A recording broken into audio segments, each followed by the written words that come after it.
Kuya, pwede ba makidaan mo na ako? Ay, sorry po ma'am. Nagmamadali po kasi ako eh. Hindi ko po sinasadya. May interview po ako. Anong oras na po? Bakit sobra namang basa ng sahili nyo? Baka mamaya may ma-aksidente yung ibang tao. Sorry po. Isusupong kita sa manager mo, kuya. Hindi pwede to. Parang awan niyo na po. Huwag niyo po sabihin sa manager namin. Ay, nako. Marinig talaga ako sa interview ko. Bahala ka sa buhay dyan, kuya.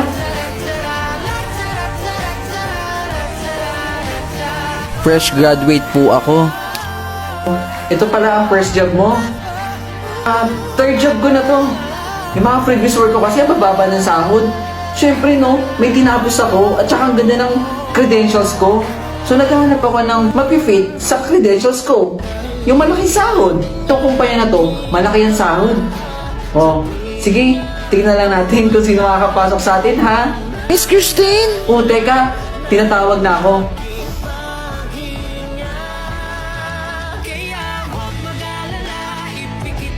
Good morning, sir. Good morning.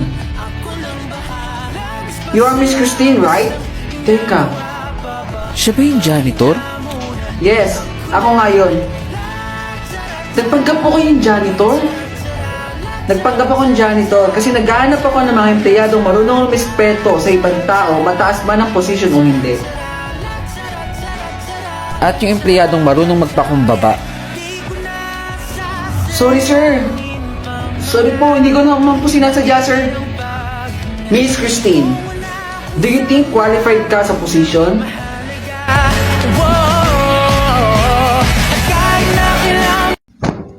Oh, nandiyan ka na pala, anak. Pasensya na, anak. Wala pa rin tayong ulam hanggang ngayon. Ama, huwag na po kayong problema. Nakagawa na po ako ng paraan. Ito po, may ulam na po tayo. Pagkasyahin na lang po natin. Saan galing yun, nak? Ayusin mo lang, anak. Ayoko ng mga ganon. Hindi, ma. Akin na. Ito po. Sige na. Ipaghahain ko na to. Hati na lang tayo. Sige, ma. Ma, papasok na po ulit ako. Pasensya na, anak. Wala akong may bibigay na baon sa'yo. Maglalabandera muna ako. Hindi, ma. Alam ko rin naman po na walang-wala rin po tayo eh. Kaya naiintindihan ko po. Ito pala, ma. May 20 pa ako dito. Pandagdag po sa pambili ng bigas. Salamat dito, anak, ha. Sige, ma. Wala pong anuman. Pasok na po ako. Baka mahuli pa po ako sa klase. O, sige na. Pumasok ka na. Aling Marites. Pasensya na. Puro na lang ganyan. Babayaran naman kita sa utang ko eh. Eh, kailan mo ko babayaran? Nag-short lang kami sa budget. Puro ka dahilan. Alit kasi nakita ko sa paglalabandera ko eh. Ewan ko sa'yo, ang dahil mo sinasabi. Ano yun, ma? Bakit naman po nagsisigaw si Aling Marites dyan? Wala yon. May utang kasi ako kay Aling Marites. Yung pinangkain natin isang gabi. O ito, ma. May konting ipon ako dito.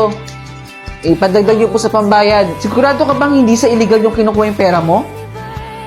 Anak, umayos ka, ha? Alam kong walang-wala tayo. Pero sana naman ayusin mo yung pag-aaral mo. Oo siya, ma. Alis na po ako. Oo, sige. Mauna ka na. Saan kaya to pupunta tong anak ko? Masundan nga. Oh. Buti nandito ka na. Dala niyo ba yung mga gamit na gagamitin natin ngayon? Oo. Dala namin yung mga gamit na pinapadala mo. Nak, anong gamit ang ilalabas? Ano yun? Illegal ba yung ginagawa ninyo? Hindi, ma. Sila po yung mga tinuturuan ko. Sila po yung nagbabayad sa akin para magkaroon po ako ng baon.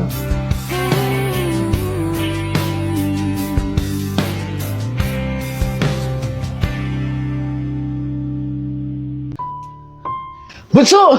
Bunso! Bakit, kuya? Ayun! Yung cellphone na matagal ko na pinag-iipunan. Ano yan, boy?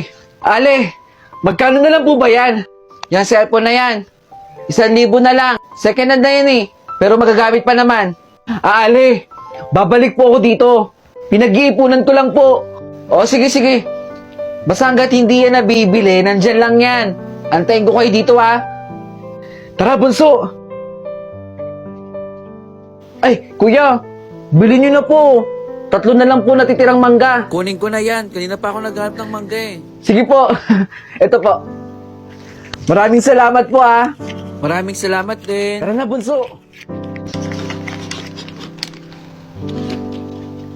Konti na lang, bunso.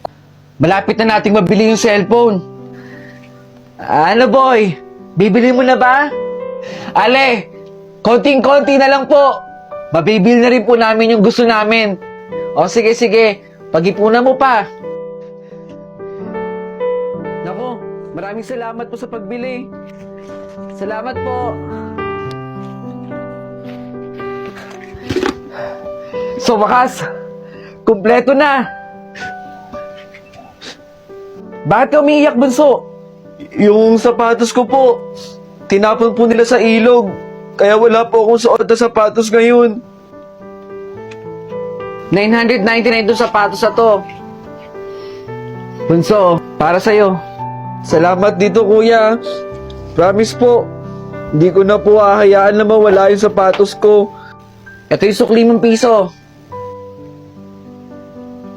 Huwag ka mag-alala. Mabibili ko rin naman yan eh. Para sa'yo muna. Alam kong kailangan mo yan.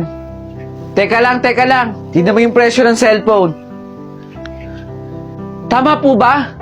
Piso na lang po yan? Oo, tama yan. Piso na lang ang cellphone para sa'yo. Maraming salamat po. Ito po. Ito. Maraming salamat po ulit, Ale.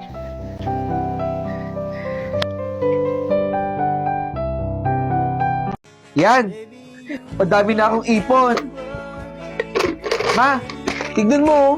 Ang dami ko ng ipon. Galing to sa mga baon na binibigay nyo sa akin eh. Yung mga natitira sa akin, tama yan anak. Mag-ipon ka. Para sa kinabukasan mo. Alam mo, bibihira lang sa mga kabataan ngayon yung nag-iipon ng ganyan. Tignan mo, ang dami mo ng ipon. Nakakatuwa ka anak. Tsaka, huwag ka nagpapaniwala sa mga tao dun sa mga kasabihan nila na kapag nag-ipon ka eh, may mangyayaring hindi maganda. Hindi yung totoo ha. O siya, sige. Patulog na tayo. Good night po. Good night, anak. Oh, Ken, anak. Ma, bakit ka kumukuha dyan sa ipon mo? Anong gagawin mo? Meron po kasi akong bibilhin eh. Bibilhin? Eh bakit hindi ka na lang mangingi sa akin? Bibigyan naman kita. Kaya nga po ako nag-iipon para may panggastos din po ako, di ba? Kasasabi ko lang sa'yo noong nakaraan na huwag mong gagalawin yung ipon mo. Nakakahiya po manghingi sa inyo, May. May ipon naman po ako. Pero, Last naman na to, May. hindi na po mauulit. Promise po. Siguraduhin mo lang, Ken, ha? Last na yan. Ano kayo bibili ni Ken? Kailangan ko ng 150. 150. Ma! Alis mo muna ako, ha? Saan kayo pupunta yun? Bakit ganito na lang ipon niya? Nakakapagtaka lang kung anong ginagastosan ni Ken. Ano ba yung binibili ng batang yun? Kasi sabi ko lang sa kanya na mag-ipon siya para sa kinabukasan niya. Pero, bakit ganito na lang ipon nun? Nakakapagtaka lang. Ken, nandito sa labas yung kaklase mo, hinahanap ka. Si Justin. Sige, puntahan mo na. Bakit ganito na lang? Ano ba nangyayari doon sa anak ko na to? Saglit nga, kakausapin ko tong anak ko na to. Justin! Ken, pasensya Ito. na ha. Kailangan ko lang talaga eh. 100. Galing to sa ipon ko. Oh, Ken, anak! Bayad lang dun sa gamot na binili ko para kay mama eh. Pangako, ibabalik ko din yan. Magtatrabaho lang ako. Salamat, Ken. Ma, pinahiram ako ni Ken eh. Eto, bibili na ako ng gamot mo. Nako, ang dami na nating utang kay Ken.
ko